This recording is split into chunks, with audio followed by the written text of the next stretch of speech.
comparons maintenant ces deux structures proposées pour la représentation des graphes. La première structure, les matrices, et la deuxième structure, les listes, que ce soit chaînées ou contiguës. Et avant donc de passer à la complexité temporelle, revenons à la complexité spatiale. Donc on voit bien que pour la représentation en matrice, l'espace occupé, donc c'est n au carré. Vous avez 5 sommets, donc vous allez allouer une matrice 5 x 5, 25 au carré. Donc vous voyez le grand gaspillage d'espace mémoire, tous ces zéros-là, c'est des arcs qui n'existent pas, donc ρ de n au carré. Pour la représentation en liste, que ce soit chaînée ou contiguë, on a dit ρ de m.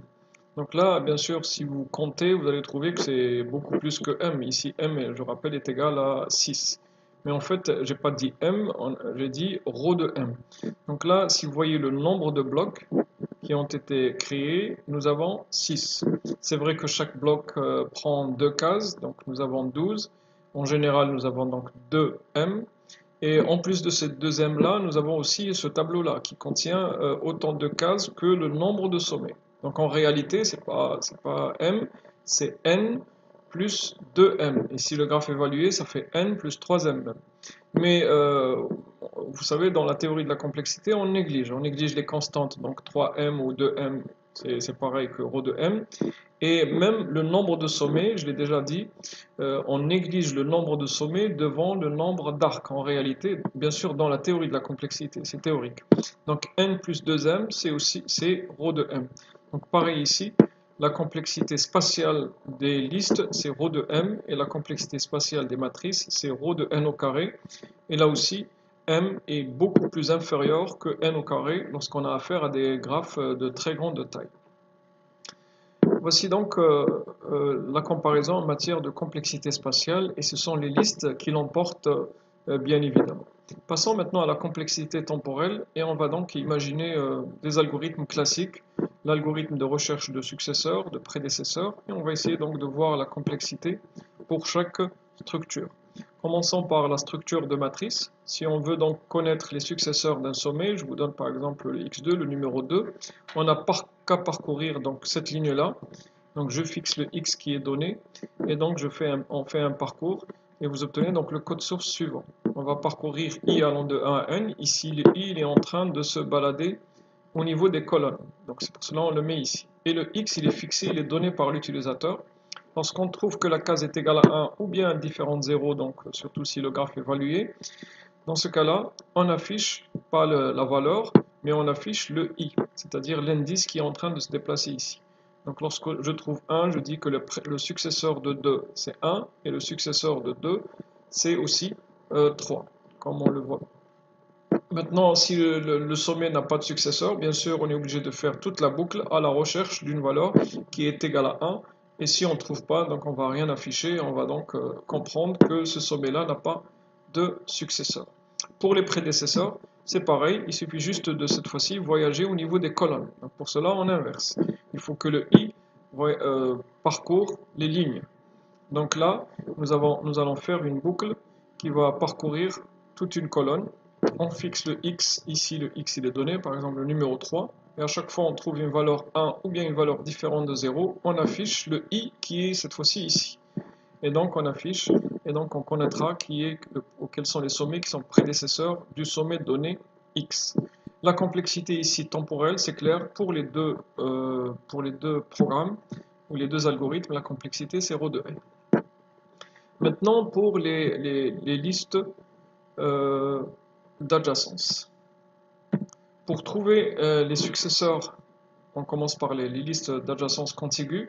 Là, nous avons donc ce programme-là, qu'on a un petit peu expliqué dans la vidéo précédente. Donc là, on va faire un indice qui va tout simplement se déplacer dans une partie du tableau successeur. Donc pour trouver la plage, ou bien la région, ou bien l'intervalle dans lequel va voyager notre i, on va tout simplement le borner dans les indices qui se trouvent dans tête. Par exemple, si je veux parcourir les successeurs du sommet 2, je vais aller de 1, c'est-à-dire tête de 2, remplacer x ici par 2, tête de 2, et puisque je sais que les successeurs sont contigus l'un après l'autre, donc je sais que la deuxième liste se trouve juste à côté, la deuxième liste, c'est-à-dire la liste des successeurs du sommet suivant, se trouve juste à côté. Donc je n'ai qu'à prendre cet indice-là et je retranche. Donc tête de x plus 1, c'est tête de 3. Donc ici, la valeur, c'est aussi 3. Et ensuite, on enlève moins 1. 3 moins 1, ça fait 2. Et donc notre i va voyager uniquement dans cette région pour pouvoir donc afficher les successeurs.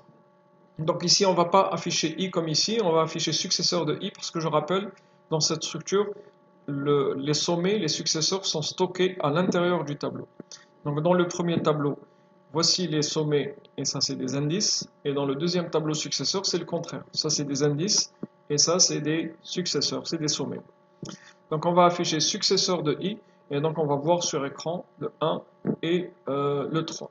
Bien sûr, si vous essayez ce programme-là pour des sommets qui n'ont pas de successeurs comme le 1 et le 5, vous allez comprendre pourquoi nous avons dupliqué la valeur qui le suit. Parce qu'on va aller de 1 jusqu'à 1 moins 1, 0. De 1 à 0, cette boucle, elle sera tout simplement sautée. Pareil pour ce sommet-là, on va aller de 7 jusqu'à 7 moins 1, 6. De 7 à 6, la boucle, elle sort. Parce que n'oubliez pas, vous avez un i++ ici. Et donc directement une contradiction et on sort. Voilà, pour les listes maintenant chaînées, c'est un petit peu plus simple parce que cette fois-ci, donc on va vous donner un x qui est là et on vous demande tout simplement de parcourir une liste chaînée. Donc on stocke l'adresse qui est ici dans une variable p, un pointeur. Maintenant le p il est là puisque c'est cette adresse-là qui est stockée ici. Et on va tout simplement faire un parcours d'une liste chaînée classique. Tant que p est différent de nul, p égale à p suivant. Et à chaque fois qu'on avance, qu'est-ce qu'on va afficher? On va afficher le contenu de cette case, qui est donc p élément ou p valeur, comme vous voulez. Et donc, vous allez afficher pour, si x est égal à 2, vous allez voir 1 et 3. La complexité de ces deux programmes, vous voyez bien que le nombre de tours qu'on fait est plus petit que le nombre de tours qu'on fait pour les matrices. Ici, si je veux trouver les successeurs de 2, je suis obligé de parcourir toutes ces n colonnes, donc n égale à 5 ici.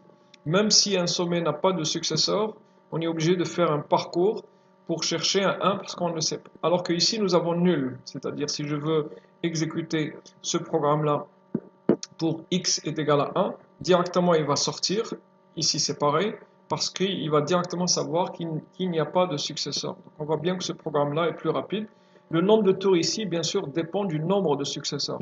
S'il a 2 successeurs, donc on va faire 2 tours. S'il a 3 successeurs, on fait 3 tours. Donc c'est pour cette raison, on va dire que la complexité, c'est ρ de d+. Rappelez-vous, d+, ce n'est autre que le demi-degré extérieur, c'est-à-dire le nombre de successeurs. Et bien sûr, en général, d+, c'est mieux que ρ de n. Donc là aussi, les listes d'adjacence sont meilleures que les matrices. Passons maintenant aux prédécesseurs. Alors là, nous avons un problème. Comment connaître les prédécesseurs d'un sommet? Puisque ici, nous n'avons que les successeurs, que ce soit dans cette structure ou dans celle-ci. Donc, je vous demande de remarquer, par exemple, si je veux connaître les prédécesseurs de x3. Il en a 3 prédécesseurs. Cherchez maintenant ici le 3 et vous allez voir qu'il apparaît 3 fois. Pourquoi il apparaît 3 fois? Parce qu'il a été successeur 3 fois, donc il a 3 prédécesseurs. Pareil ici, il apparaît 3 fois, c'est parce qu'il a 3 prédécesseurs.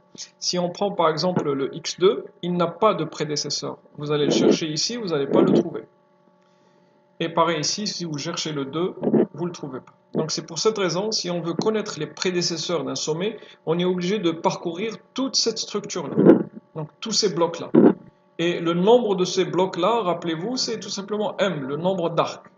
Pareil ici, si on veut connaître qui sont les prédécesseurs de 3, on est obligé de parcourir toute cette structure-là à la recherche de 3 pour connaître qui sont ses prédécesseurs.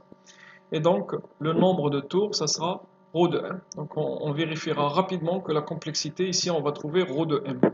Maintenant pour le programme, alors voici le programme par exemple pour les listes contiguës, qu'est-ce qu'on va faire? Le but, c'est de parcourir toute cette structure-là. Alors, au lieu de le faire de 1 jusqu'à m directement, on va utiliser le même programme ici. Pourquoi on le fait? Pour connaître justement l'indice. Parce que là, lorsque le 3 apparaît, il apparaît dans la liste des successeurs de 2. Ça veut dire que 2, c'est son prédécesseur. Pareil ici, le 3, lorsqu'il apparaît, il fait partie de la liste des successeurs du sommet 3. Donc 3, c'est aussi son prédécesseur. Et pareil ici. Donc pour pouvoir savoir quel est l'indice, on est obligé de faire genre un parcours total. Alors commençons peut-être par ce programme-là. Si je veux parcourir tous ces blocs-là, qu'est-ce qu'on fait? On fait d'abord un parcours vertical et pour chaque valeur de i, on va faire un parcours horizontal. Donc là, vous avez pour i allant de A à n, il va parcourir tous les sommets et pour chaque sommet, on va prendre ce code source-là et le répéter. Donc au lieu de p tête de x, cette fois-ci, on va faire p tête de i pour parcourir toutes les listes chaînées. Et à chaque fois que je trouve l'élément, donc je vais le chercher, je ne vais pas l'afficher. Mon but, c'est de chercher est-ce qu'il y a x quelque part ici. Dès que je trouve x, c'est-à-dire par exemple 3, on va afficher i. On va afficher l'indice qui est en train de se déplacer ici. Et donc, on va avoir le programme qui affiche tous les prédécesseurs. Pour les listes contiguës, c'est un petit peu pareil. Nous avons une boucle qui va parcourir cette partie-là. Et nous allons copier ce programme-là en remplaçant x par i. Et donc, on va faire tout simplement des parcours partiels. Le j ici, il va se déplacer de 1 vers 2, ensuite de 3 vers 4, ensuite de 5 vers 6, au fur et à mesure que le i se déplace ici. On va parcourir les sous-listes des successeurs. Et pareil, dès qu'on trouve x, par exemple je trouve le 3, je vais savoir que voici son prédécesseur, le 2, ensuite le 3 et aussi le 4. Voilà donc pour ce programme-là. La complexité, c'est ρ de m. On peut la justifier donc dans ce programme-là. La première boucle, c'est ρ de n. La deuxième boucle, c'est une boucle imbriquée. Et si on compte le nombre total de tours qu'on fait ici, ça se voit, le nombre total de tours, que ce soit ici ou ici, c'est ρ de m.